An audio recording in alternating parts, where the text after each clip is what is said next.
श्री शिवाय नमस्तुभ्यम। आप सभी भक्तजनों का दिन शुभ और मंगलमय हो।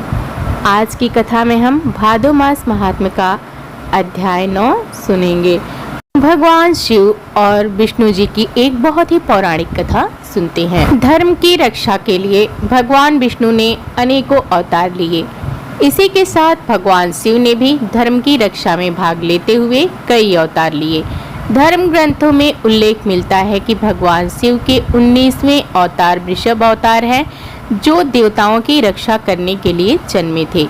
जहां भगवान शिव ने कई अवतार दानवों का विनाश करने के लिए थे, वहीं वृषभ अवतार विष्णु पुत्रों का संहार करने के लिए लिया था। आइए जानते हैं आखिर क्यों भगवान शिव और विष्णु पुत्रों का संहार करने की जरूरत पड़ी। शिव जी के वृषभ अवतार की पौराणिक कथा इस प्रकार है।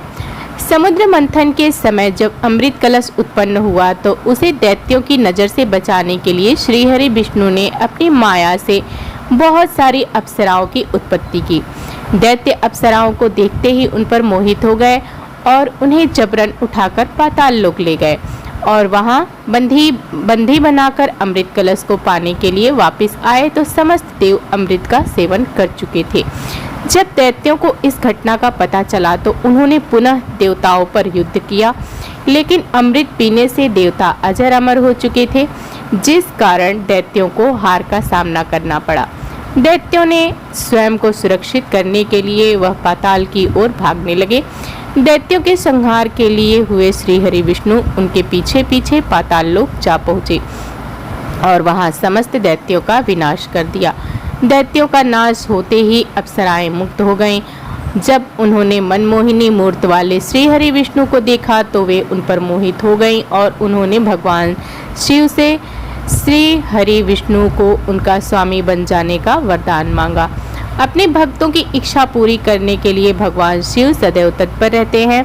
उन्होंने अपनी माया से श्री हरि विष्णु को अपने सभी धर्मों व कर्तव्यों को भूल अप्सराओं के साथ पाताल लोक में रहने को कहा। श्री हरि पाताल में निवास करने लगे और उन्हें अप्सराओं से कुछ पुत्रों की प्राप्ति भी हुई, लेकिन वह पुत्र राक्षसी प्रवृत्ति के थे। उन्होंने अपनी क्रूरता से तीनों लोकों में कोहराम मचा दिया। उनके अत्याचारों से परेशान होकर सभी देवतागण भगवान शिव के समक्ष गए व उनसे श्रीहरि विष्णु के पुत्रों का संहार करने की प्रार्थना की। देवताओं को विष्णु पुत्रों के आतंक से मुक्त करवाने के लिए भगवान शिव एक बैल यानी वृषभ के रूप में पाताल लोक में पहुंचे और वहां जाकर भगवान विष्णु के सभी पुत्रों का संहार कर डाला। ये देख श्रीहरि विष्णु क्रोधित हो उठे और भगवान शिव रूपी वृषभ पर आक्रमण कर दिया, लेकिन उनके सभी वार निष्फल हो गए। मान्यता है कि शिव व विष्णु दिव्य रूप हैं, इसलिए बहुत समय तक युद्ध चलने के बाद भी दोनों में से किसी को भी न तो कोई हानि हुई न कोई लाभ हुआ। अंत में जिन अप्सराओं ने श्रीहरि विष्णु को अपने वरदान में बांध रखा था, उन्होंने उन्हें मुक्त कर दिया। इसके बाद जब श्रीहरि विष्णु को इस घटना का बोध हुआ तो उन्होंने भगवान शिव की स्तुति की। भगवान शिव के कहने पर श्रीहरि विष्णु लोक लौट गए। भगवान विष्णु पाताल लोक से जाने से के पहले अपना सुदर्शन चक्र वहीं छोड़ गए, जिसके बाद विष्णु लोक में भगवान विष्णु ने शिव की स्तुति कर उनसे एक और सुदर्शन चक्र की प्राप्ति की। तो ये थी आज की कथा। अब आइए सुनते हैं भादो मास महात्म्य की कथा का अध्याय 9। महादेव जी कहते हैं, पार्वती अब मैं आदर पूर्वक 9वें अध्याय के महात्म्य का वर्णन करूंगा। तुम स्थिर होकर सुनो। नर्मदा के तट पर माहेशमती नाम की एक नगरी है। वहाँ माधव नाम के एक ब्राह्मण रहते थे, जो वेदांगों के तत्वज्ञ, समय समय पर आने वाले अतिथियों के प्रेमी थे। उन्होंने विद्या के द्वारा बहुत धन कमाकर एक महान यज्ञ का अनुष्ठान आरंभ किया। उस यज्ञ में बलि देने के लिए एक बकरा मंगाया गया। जब उसके शरीर की पूजा हो गई तब उसने आश्चर्य में डालते हुए उस बकरे ने हंसकर उच्च स्वर में कहा, ब्राह्मण इन यज्ञों द्वारा क्या लाभ है? इनका फल तो नष्ट हो जाने वाला तथा ये जन्म, जरा और मृत्यु के भी कारण है। यह सब करने पर भी मेरी जो वर्तमान दशा है, इसे देख लो। बकरे के इस अत्यंत कौतूहलजनक वचन को सुनकर यज्ञ मंडप में रहने वाले सभी लोग बहुत ही विस्मित हुए। तब वे यजमान ब्राह्मण हाथ जोड़कर अपलक नेत्रों से देखते हुए बकरे को प्रणाम करके यज्ञ और आदर पूर्वक साथ पूछने लगे। ब्राह्मण बोले, आप किस जाति के थे? आपका स्वभाव और आचरण कैसा था तथा जिस कर्म से आपको बकरे की योनि प्राप्त हुई यह मुझे बताइए। बकरा बोला, ब्राह्मण, मैं पूर्व जन्म में ब्राह्मणों के अत्यंत निर्मल कुल में उत्पन्न हुआ था। समस्त यज्ञों का अनुष्ठान करने वाला और वेद विद्या में प्रवीण था। एक दिन मेरी स्त्री ने भगवती दुर्गा की भक्ति से विनम्र होकर अपने बालक के रूप की शांति के लिए बलि देने के निमित्त से मुझे एक बकरा मांगा। तत्पश्चात जब चंडिका के मंदिर में वह बकरा मारा जाने लगा, उस समय उसकी माता ने मुझे शाप दिया, ओ ब्राह्मणों की में नीच पापी, तू मेरे बच्चे का वध करना चाहता है, इसलिए तू भी बकरे की योनि में जन्म लेगा। द्विश्रेष्ठ, तब कालवश मृत्यु को प्राप्त होकर मैं बकरा हुआ। यद्यपि मैं पशु योनि में पड़ा हूँ तो भी मुझे अपने पूर्व जन्मों का स्मरण बना हुआ है।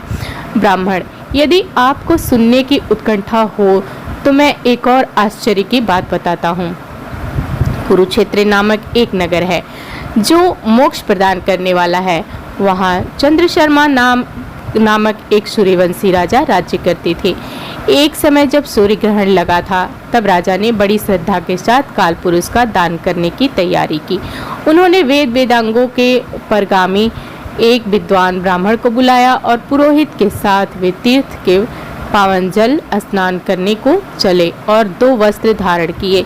फिर पवित्र और प्रसन्नचित्त होकर उन्होंने श्वेत चंदन लगाया और बगल में खड़े हुए पुरोहित का हाथ पकड़कर तत्कालोचित मनुष्य से घिरे हुए अपने स्थान पर लौट आए। आने पर राजा ने यथोचित विधि से भक्ति पूर्वक ब्राह्मण को काल स्वरूप काल पुरुष का दान किया। तब काल पुरुष का हृदय चीरकर उसमें से एक परमात्मा चांडाल प्रकट हुआ। फिर थोड़ी देर के बाद निंदा भी चांडाली का रूप धारण करके काल पुरुष के शरीर से निकली और ब्राह्मण के पास आ गई। इस प्रकार चांडालों की वह जोड़ी आंखें लाल किए निकली और ब्राह्मण के शरीर में हठात प्रवेश करने लगी। ब्राह्मण मन ही मन गीता के 9वें अध्याय का जप करते थे और राजा चुपचाप यह सब कौतुक देखने लगा। ब्राह्मण के अंतःकरण में भगवान गोविंद शयन करते थे, वे उन्हीं का ध्यान करने लगे।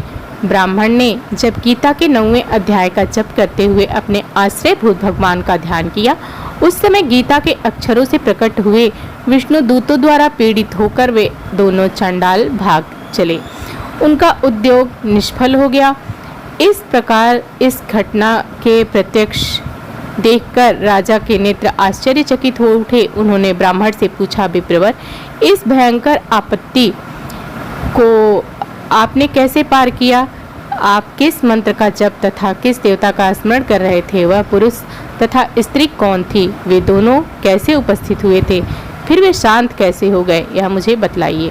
ब्राह्मण ने कहा, राजन, चांडाल का रूप धारण करके भयंकर पाप ही प्रकट हुआ था तथा वह स्त्री निंदा की साक्षात मूर्ति थी।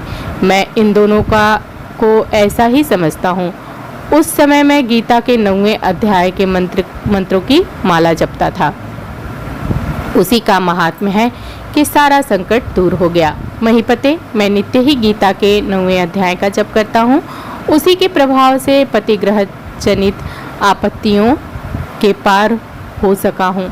यह सुनकर राजा ने उसी ब्राह्मण से गीता के 9वें अध्याय का अभ्यास किया। फिर वे दोनों ही परम शांति मोक्ष को प्राप्त हो गए। यह कथा सुनकर ब्राह्मण ने बकरे को बंधन से मुक्त कर दिया और गीता के 9वें अध्याय के अभ्यास से परम गति को प्राप्त किया। तो ये थी आज की कथा। कथा आपको अच्छी लगे तो हमारे चैनल को सब्सक्राइब, वीडियो को लाइक और शेयर जरूर करिएगा। मिलते हैं अगली वीडियो में। धन्यवाद।